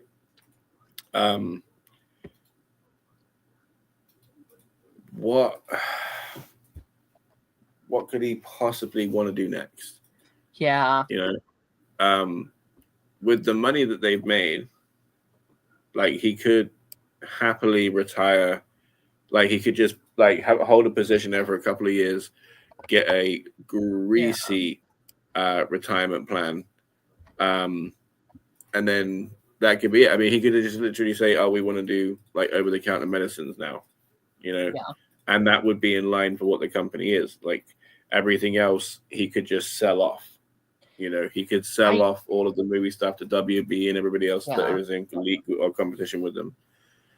You know, I do like the idea of him being not a good guy necessarily, but like not a bad one either, right? Someone who's just kind of like, he's greedy, he's a corporate overlord, but he just hates what it's been turned into. Like that is not what he was trying to do with the company, and he just wants it back to some sort of like normalcy again. You know, he just wants to make money again instead of this shit that Homelander's doing. You know, I kind of see him like, I kind of see him as a separate Sister Sage, right? Like somebody that like is playing chess with people playing checkers, and he just has motives on motives on motives, and the way he manipulates people, is great. He's such a good actor, honestly. Like I'm not like, oh yeah, manipulation, but like the way he does it is stellar to watch. Which is why I'm curious to see this this horse race after Homelander is gone, because then there's going to be a hole in Vought, or maybe Vought's gone altogether, and then it's going to be like, okay, who's going to build it back up? Who is going to like be filling that gap? Because again, right now I think there's three choices. There is Stan, there is Hirokin, and their Sister Sage. Mainly, I think Sister Sage and Stan, I think, are going to be the two that are like, who's going to end up on top after everything? That I'm fascinated to see. Yeah, who? Ryan. Yeah, like what happens to Ryan? I actually really want Ryan to meet our Gen V crew. I've had that thought, like, ooh, like what if he joins our little group after The Boys season 5 or something? Can you imagine how much he would outshine Sam? Like Sam gets called in for the big heavy stuff, and then Ryan turns up. Can you imagine? Like, oh, what do we do with Ryan? Because like, you just let him go free? Because he is a kid, right? And I don't want him to be. He has been manipulated by his father and gone through the system. But also, if I'm then, I'm like, there's a son of Homelander out there. Do we just let him? You know what I mean? Like, how do you control? You know what I mean? Like, it's a tough like. He is on the right path, though. You know what I mean? He showed that on the TV show. I'm just saying, like, from everyone's perspective, you'd be nervous about Ryan. You'd be like, I don't trust this. There could potentially be another Homelander in like 6 years rising up. Yeah, but then you can't kill pre-Hitler. Do you know what I mean? No, 100%. The second he starts being Hitler, get him. But like, I'm not saying we kill Ryan. That's not what I'm trying to say here. But I am saying I'm curious what the public thinks of him. Like, I'm curious, like how do we? And that's a plot line I think would be fascinating to cover. Like, he is a good guy, but there's a story about like how people perceive him and what that does for the like psyche. You know what I mean? Like it's the equivalent of like, okay, I did nothing wrong, but my father was Hitler, and like how do I navigate that? I think it's kind of an interesting idea. All right, do you have any final thoughts on this episode of Gen V as we kind of reach our end here?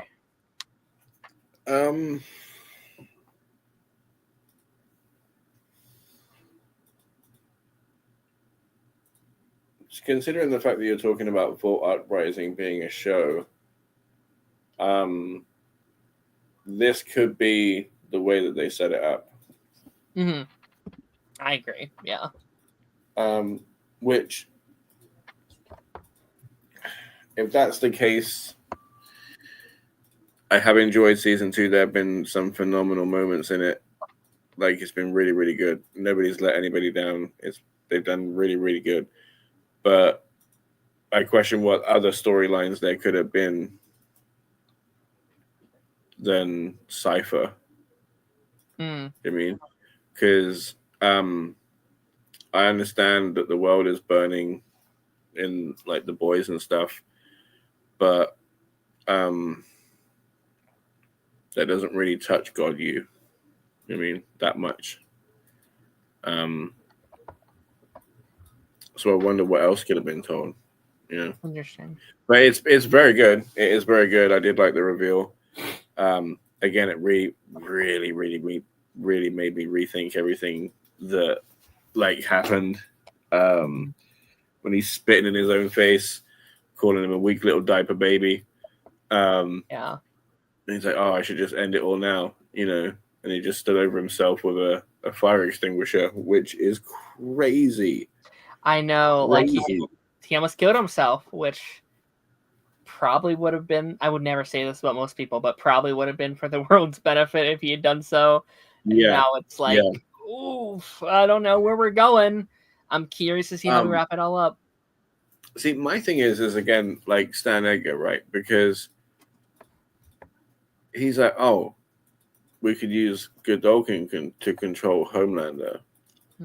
But then he's always a man of insurance. So, like, what insurance would he have for Godolphin? Yeah. He needs something, you know? And it's just like... He doesn't have any loved ones that we know of left. Unless he has a secret family. I mean, I guess it could. I guess we know nothing about him, really. Like, everything we knew about him was Cypher. And Cypher wasn't really real. It was a persona. Creation. It was, yeah. So it's like, we know nothing, really. And now I need next episode to tell me who he is. Who is this character and why? What is he up to? And where is he going?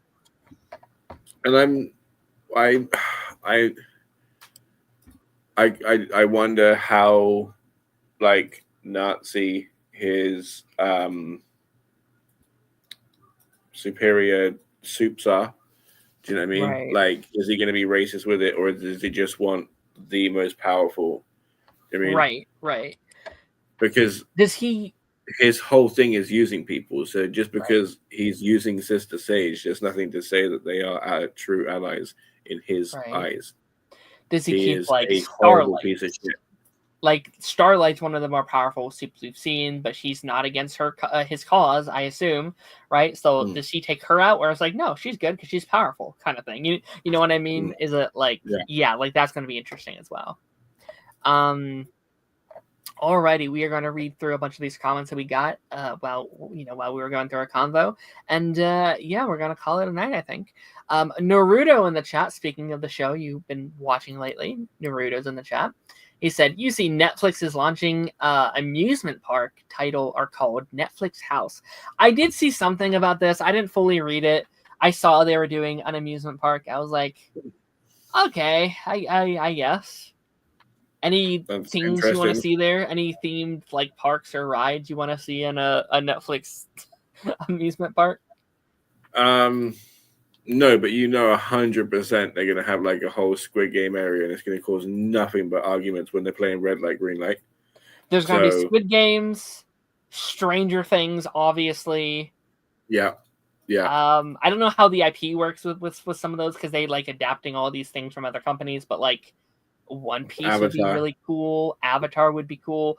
Where does that go to as well though? Like Avatar is one of those middle. It's like, are they allowed to? But like. Yeah, what are some of those older shows? Orange is the New Black. I don't know. Some of those older. Oh my God, can you imagine the Bird Box ride? Just everybody blindfolded. You're blindfolded? That would actually be kind of sick, actually. You put a blindfold on each person, they have to go in. That would actually be kind of sick. IB Flying says, only thing I'm waiting for only thing I'm waiting for on Netflix is the final season of Stranger Things, which starts in a couple weeks here. It's about to start. Wait, no, Sunny in Philadelphia. Their new season was perfect. Sunny in Philadelphia, absolutely amazing. The fact that they're still going and breaking records, and I hope to God plan on going again. Like they crossed over with Abbott Elementary for their first episode, and then one of theirs. Yeah, they did. I still have not made it past season 3. I need to do that at some point. I'm very, very. Dude, I promise you, 4 and 5 is where they hit their stride. Like I promise you, once you start hitting them, like you're gonna be sailing through. I promise you, just a little bit more. You just need a little bit. I know. I didn't dislike it or anything. Just life got in the way, and it is a big show, so it's very like intimidating. It's so worth it though. I will too. I just I finished The Good Place a couple weeks ago, and that was a great ride. And like I always love a good sitcom, so I'm gonna have to get back into it. IB Flying said he could be immensely rich, but also keeps failing, so endlessly repeats his course. I assume you mean Cypher or Gidoken. I can see that. Like how many bodies has he had over the years besides Cypher, right? Like I assume he was not his first. He probably had many. This is what I mean. This is exactly why we need to know when he got his powers. Like that is key to working out everything. Because if it was before, the guy's a fucking idiot. Okay, like he's a genuine fucking idiot because he could have stopped the whole room from killing themselves and giant tentacles sprouting out of his best mate's ass. Like it's ridiculous. Yeah. Harrison said Soldier Boy looking like Green Hornet in VOT Rising, and I'm here for it. Yeah, the set photos are not set photos, but like the posters they put out were pretty fun. I wonder when that comes out. Would that be next year? I don't know. Right, it's gotta be after The Boys, right? Yeah, it would have to be after The Boys. I don't know how I feel about 2 The Boys seasons in 1 year. Like, I love The Boys, but I do think it has to... Like, I think if you do too much of it, it's too much, right? I think it's a lesser or more kind of thing. So I hope they stick to the 1 a year template. Yeah, it has to be. Otherwise, they, like...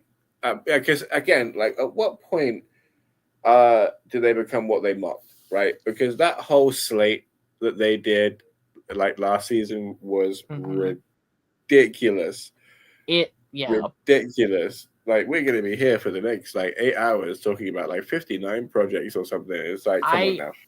That is, I think, a good criticism for the show. It's like, you start out the show being like, oh, this is why these suck. But you're really just doing what you mocked this whole time, which I like those kind of things. I'm not mad at it. I enjoy it. But you can't mock them and pretend to be better than them and then also be like, ha, they suck. I don't know. Like, you can't have your cake and eat it too, I feel like. Oh, well. Harrison... Oh, I read that one. Sorry. Jonathan said you can have a predictable story and still have it be good. Everyone knew Bucky was the Winter Soldier, but it was still a great movie. I would agree to that. That's in response to the title of the stream where I said, has Gen V Season 2 been too predictable? Just because I know a lot of people did. No, not by any means, in my opinion. Okay. The fact, like, so basically, like Liam said to me, it's like, dude, one of your favorite characters is turning up from The Boys. And I was like, ooh, I wonder who it could be. And I reeled off like a whole bunch of names. And he was like, no, I'll tell you what, they're human. And I'm like, oh, that makes it a challenge. Like, who do I like that is human on Gen V? And Stan Egger did not come into my brain whatsoever for whatever reason. That was a nice moment, yeah. And then like and then his granddaughter rocked up, and I was like, she's not human. Like, she's very much a super. And then he rocked up, and I was like, like, it was so cool. I weren't expecting him at all. And then the fact that he's going to be in the finale and like a whole bunch is hinging on him and his motivations and actions is very, very, very exciting. The reveal like I saw it being Godolkin. I saw that coming, but like that's really it. I mean, everything else has been quite a nice surprise, to be honest. Fair enough. Yeah, I've still loved. Well I've the unexpected. This. Do you think we get any cameos next week? Because there's been a lot this season. Like, do you think we end the season with a Butcher or a Homelander or like a Huey or I'd like Starlight to come back. I feel like you have to make that thing come full circle from the first episode. I don't know. I mean, do you think that each show stands well enough on its own that they don't need it? Do you know what I mean? Like, I know we're kind of like, oh, everything's so apocalyptic. Like, it's apocalyptic here, it's apocalyptic here. Why not bring all the apocalypse and have a big apocalypse together?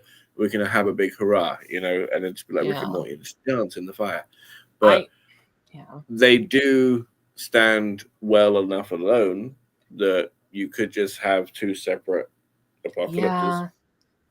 I think season 1 felt very on its own, where I felt like you could just watch that show and be fine. Mm-hmm. This season, I kind of feel like you need the boys a little bit. Like, I think if you're just watching this season, there's going to be things where you're like, who the hell is this guy? Or who is this character? Or like, what are they talking about? And, who is, who is this character that they mentioned? And this, there's like so many of these little things that you are just going to be, I think, lost. And I can understand that criticism from people who just enjoy Gen V on their own without it being directly connected. And I really? You feel that more for season 2 than 1? I do. I think so. I think there's things you would be lost on. Like, I think like when like Soldier Boy shows up, you're probably going to be like, who the hell? Like, who is this guy? Wait, do you think he's coming this season? No, I don't think so. I don't think he's showing up this season, but he's in The Boys season 5. So, yeah. Right. I don't think he's in. I mean, he so could. They're gonna I have guess, him fight Homelander then. Yeah, I don't know. Anyway, okay, last couple comments. I think, speaking of Soulja Boy, I think Soulja Boy might turn into a John Walker type character. He's still bad, but he's a necessary bad guy. I've never seen a bad guy. Yes, sorry, yeah.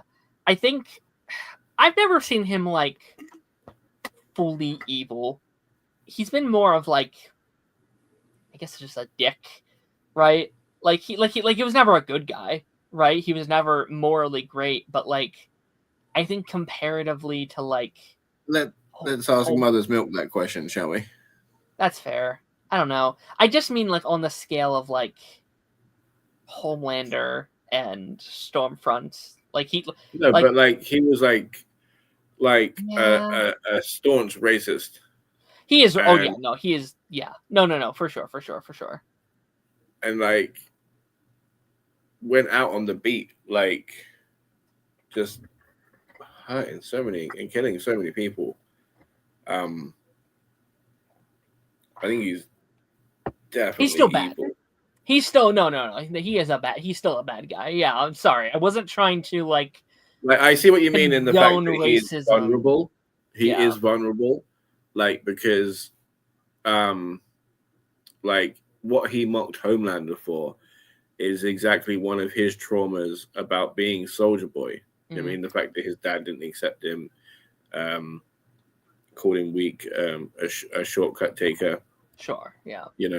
So then he's like passing on the same trauma and the same pain. Sure, I guess maybe I'm just equating my love for Jensen Ackles onto it a little bit and being like, I love him, but it's like, because he's still forget, like, yes, he wasn't fully in control of everything, but it's not like he was just stood in a field waiting for those blasts to go off. Like he was going to people who he wanted revenge and just decimating buildings. Like he took so many innocent lives just from being in the middle of the street and getting pissed off. No, for sure. No, yeah, that's fair. Yeah, okay. Naruto said there's a One Piece ride. Okay, they're doing something with One Piece. Apparently the experience they're doing lasts an hour. Jesus Christ. Wow. Do you know at like what park that is? Is that going to be the like Netflix one, or is that a different studio? Has to be, is that right? like Universal or whatever? I don't know. Zane is here. What up, Zane? How's it going? Short Car asks personal questions. Hey Darren, off topic, but was wondering if you're planning on doing the gaming streams on the weekends you were experimenting with. Yes, we've been doing that on our second channel. As of recently, we've been doing some fun little weekend streams over there. So it should be linked in the channel section on the main channel. So you want to go check those out. You're more than welcome to. But thank you so much for asking. But yeah, with that being said, I think that's it for us. About 2 hours, which is expected, I guess, since we haven't talked about. I think that's a good point for it. We would in season 1, we talked for like 3 hours on just one episode. I'd be like, we can't be doing that again. Those were crazy. But Darth, thank you so much for joining us today. This was an absolute pleasure. Thank you for having me. Where can we find you, buddy? I know it's been a while. But what you're working on, where can we find you? Anything you want to shout out, promo, all that jazz? Just go and look at my YouTube and TikTok at Darth Bunyan. Just have a look. I did a lot of people put a lot of work into doing a spin on the Cop Cutie song from The Rookie. Okay. So a lot of my friends put some good work into that, and everybody should go and have a look because it's a lot of fun. It's broken up in my YouTube shorts, but in my TikTok, it's one whole video. Okay. So, very nice. Yes, no. Go check out his stuff. Some great content over there. I back in the day, we did a lot of streams over on your channel. We had many over there. You did a lot of Star Wars stuff over over on your channel. A lot of your like lightsaber stuff. So, yeah, make sure to check all that stuff out. In terms of our channel this week, after credits, we'll be back next week. We should have another guest for the final week of Gen V season. I almost said season 6, not season 6, season 2. And then what else we have? We should have Star Wars Vision season 1 as me and Taz get caught up for the new season. And the start. I've heard it's very fun. I'm very excited. And we are starting it. Welcome to Dairy. That also starts next week. So that should be a fun jumping on point for that. And then on Thursday, I'm very excited. We have a very special pipeline episode we are doing. We are ranking all the has-been hotel characters ahead of the new season with a very, very special guest. One of my bucket list guests for the channel. So I'm very excited to get them on. So stay tuned for that. And I will see you guys on the flip side.